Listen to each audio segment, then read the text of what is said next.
Bonjour coach. Oui, bonjour. Et vous revenez au Sénégal pour la troisième fois, après avoir pris un avantage au score à la maison à Conakry. Qu'est-ce qui fait la différence avec les autres fois que vous êtes arrivé au Sénégal? Déjà, ça sera le match retour. Les deux précédentes rencontres avaient lieu d'abord au match aller à Dakar. Voilà. Donc bon, ce qui va changer pour moi, je dirais qu'on vient jouer notre qualification sur ce match-là. Voilà, c'est la seule différence par rapport aux autres années. Bon, maintenant, pour moi, vous savez, le plus important, c'est d'avoir pris un petit avantage à la maison. Parce que bon, c'est toujours d'abord intéressant au niveau calcul, si on veut faire un calcul. Et puis, ça oblige l'adversaire à avoir un style de jeu et de se prendre le match d'une façon un peu différente.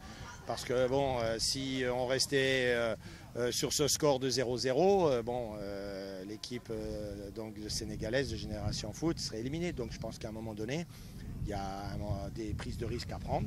Et puis moi aussi de la même façon, parce que du moment que j'encaisse un but, j'essaierai d'égaliser. Si j'ouvre le score, il faudra essayer de maintenir ce résultat. Donc c'est un match qui est un peu couperé. Voilà, par rapport aux autres matchs où tu disais tu as toujours le match retour pour te reprendre.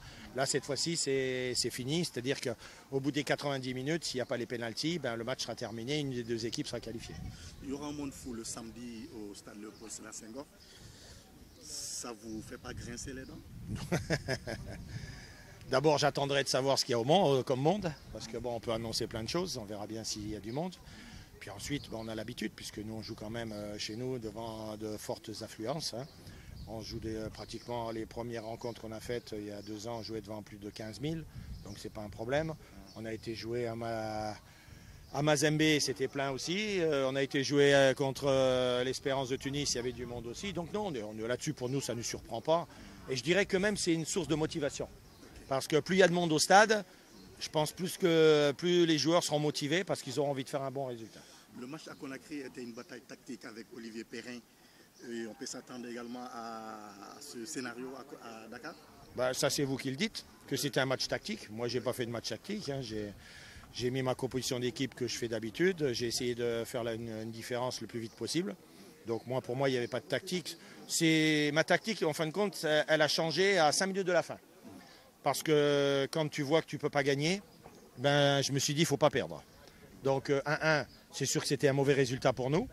Mais bon, je me suis dit, quitte à faire 1-1, je préfère ça plutôt que de prendre beaucoup de risques. Et puis de dire que tu ouvres les portes et puis tu permets à l'adversaire peut-être de te battre.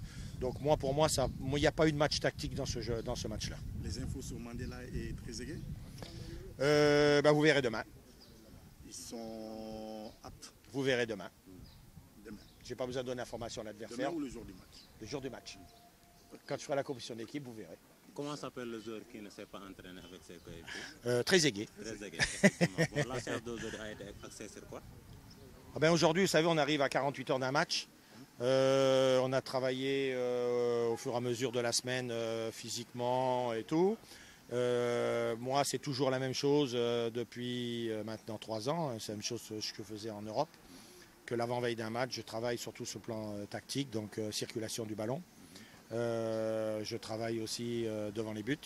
Et puis je travaille aussi les frappes, parce que je pense que c'est très important. Quand on est à 20-25 mètres, on a quand même des possibilités, donc il faut s'en servir. Et donc on travaille des combinaisons de jeu pour mettre l'adversaire en difficulté, et puis essayer de cadrer, de marquer des buts.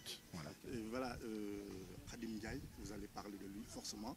Vu qu'il retourne à la maison, vous comptez trop sur lui visiblement?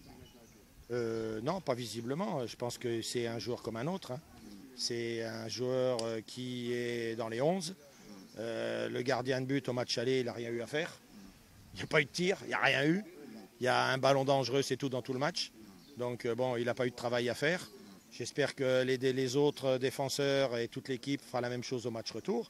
Et puis Radim, il est là pour naturellement aider l'équipe comme les autres pour que. Son expérience est un atout pour vous. Oui, mais naturellement, ça on ne discute pas. Il y a d'autres joueurs qui ont de l'expérience aussi. Donc Radim fait partie des 11 et j'espère qu'il apportera toute son expérience et puis tout ce qu'il faut pour qu'on réussisse un bon résultat.